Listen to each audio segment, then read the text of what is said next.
Good morning, boys and girls. Hopefully you guys got a chance to check out the contest number 5 winner. Did. Congratulations, old Shannon. Shannon Skagel won. He was closest. He was pretty dang close on that. I think he was 1974, and the actual footage was 1,992 feet oil on those 3 logs. So that was fun. Hey, I just wanted to thank everyone for participating, and thanks for the likes and the comments. Keep mashing that like button if you like what you see. And a few negative comments once in a while, but mostly we get pretty good comments. Most all of them, actually, 99% of them. So thank you very much. And I don't mind a negative comment either. Somebody can be civil about things. I don't mind a little debate. I actually like it. So, which brings me to a little pet peeve here, a little rant I want to do, and see what kind of response I get. I belong to the Northern Loggers Association, whatever. Just whatever. I'm not like in any leadership role or anything. I just belong to it, just a member, and I get the magazine, the Northern Logger, and all this. But I do like reading the editorials and this and that. One of the issues that kind of strikes home to me this month is about contractors versus employees, and it almost seems to me like a lot of people, even people who write these editorials, aren't very well informed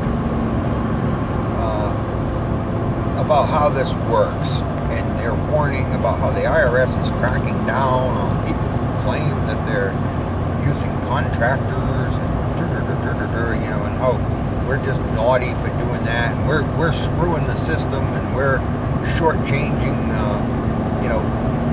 Social Security, and we're shortchanging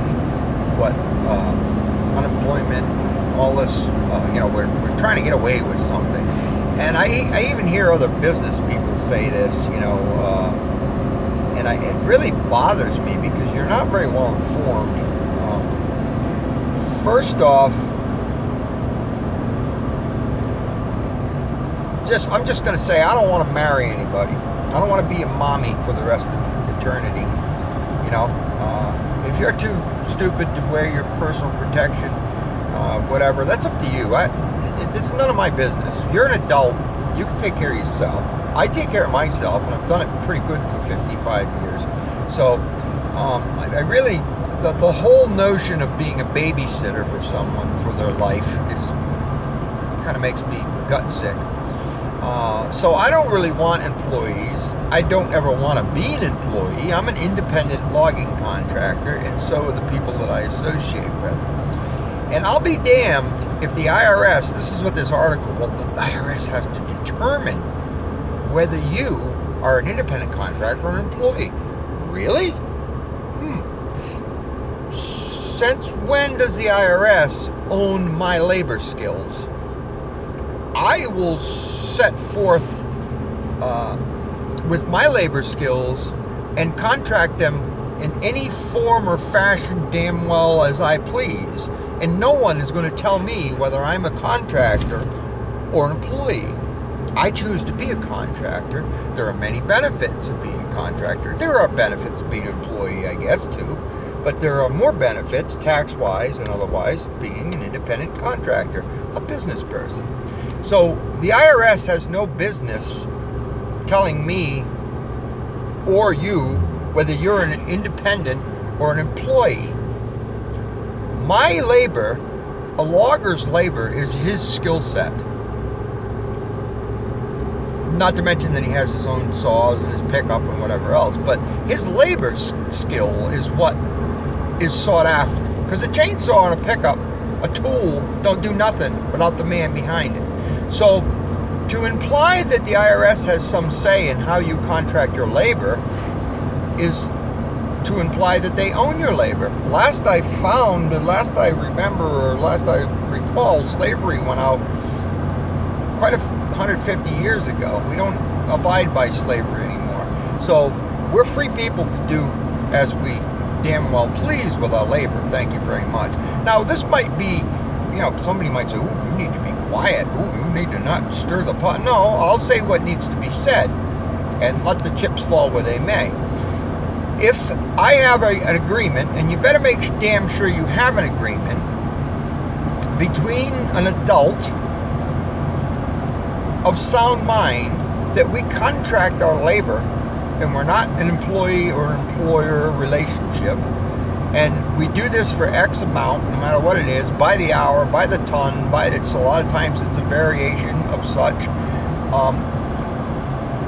That's between two sound adults. It's not between anybody else. Now, if you are hired or you hire someone as an employee and you agree on that, and you are required by law then as an employee and employer to deduct FICA and FUTA and Social Security and this and that,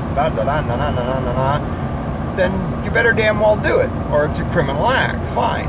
But if I hire you as a contractor, or you hire me as a contractor, it's agreed upon that usually the rate is about twice what the normal labor rate would be. So I'm not shortchanging anyone. I'm not getting away with anything.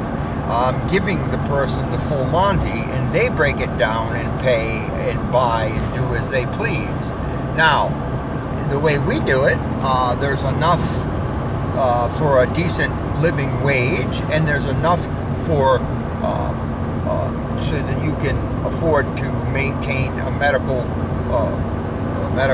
policy, and there's also enough, a few bucks an hour in there, if you want to do an Aflac or a combined or something that would pay you a little bit of income while you're down. Okay. Other than that, there's no shortchanging anybody, because the independent via 1099 has to pay his taxes and has to deduct, has to pay his unemployment, Social Security, and it's up to each individual to, if they want to do an IRA or a long-term, retirement fund. That's a wise thing, but anybody can do that with $25 a week, whatever you want to do. So that's another farce. The other thing, that the benefits of it is that if you do go and buy yourself a major medical, it's dollar for dollar deductible. And also that if you get hurt on the job, or if you're climbing a tree to put a tree stand hunting, or if you fall off your four-wheeler, it doesn't matter what you're doing. If you are an independent and you have a medical policy, you are covered no matter where you go or what you do. That's your policy. And it is dollar for dollar deductible off of your income, your taxes.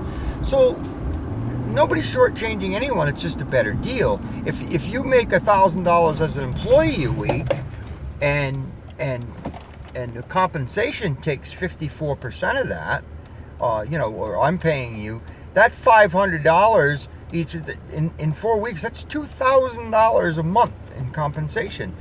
Around here, a single guy can get a real nice little medical policy, even though it's still nuts with this foolish Obamacare thing. You can still buy a decent medical policy for $400 or $500 a month. My goodness, you could just take the difference in what it would cost for comp and throw that in the bank, and there's your rainy day fund if you do get hurt and laid up, okay? But not to mention, you could still buy with a few bucks an hour. You could buy a combined, not even, combines are cheap, where they pay a couple $100 a day if you're in a hospital, and a little bit of income coming in. So you can buy supplemental income insurance on your own as an independent. You can buy your own medical, and all of this would be 100% deductible, a tax write-off as an independent, which you can't do as an employee. So there's many tax benefits to it.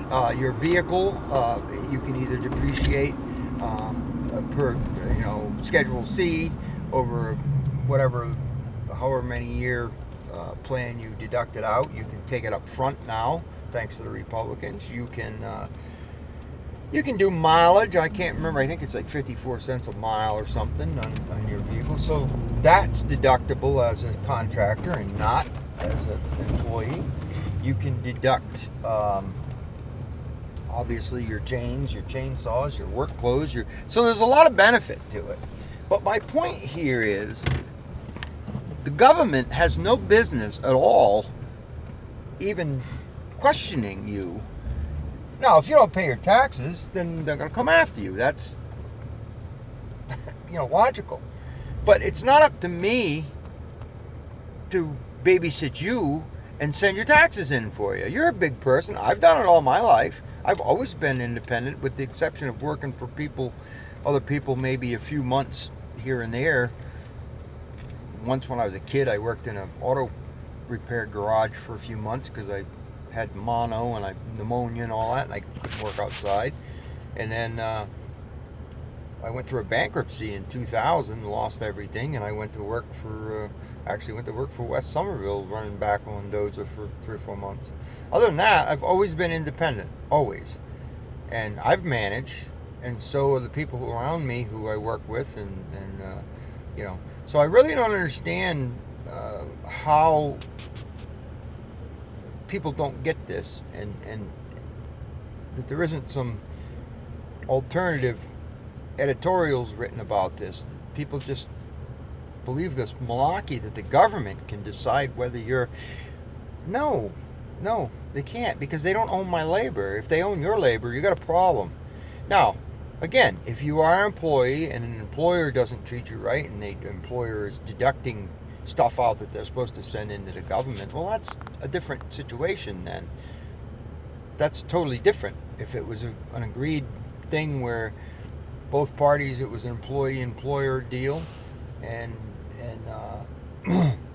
they don't abide by that, and they deduct, and that happens. I understand that, and that's a totally different situation.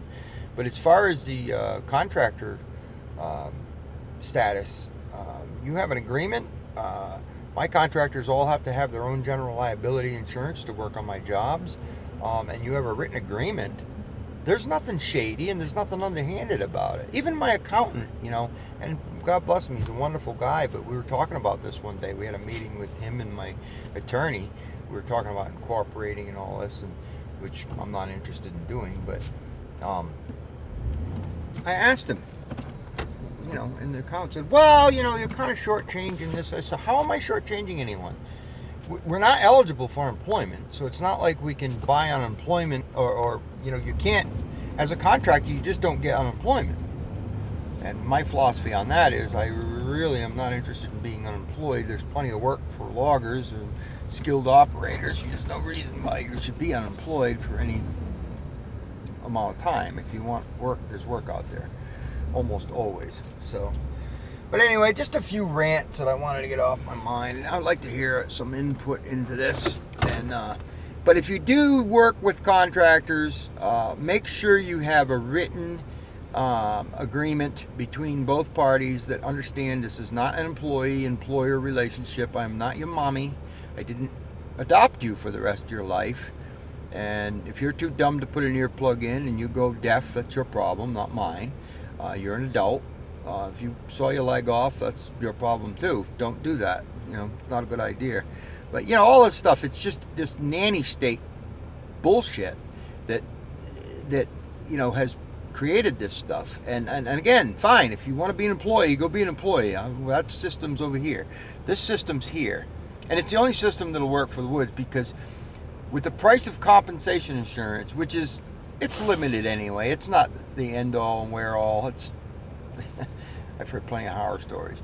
But with what it costs, you can't operate that way in this industry. You can't do it. Not at 54% comp.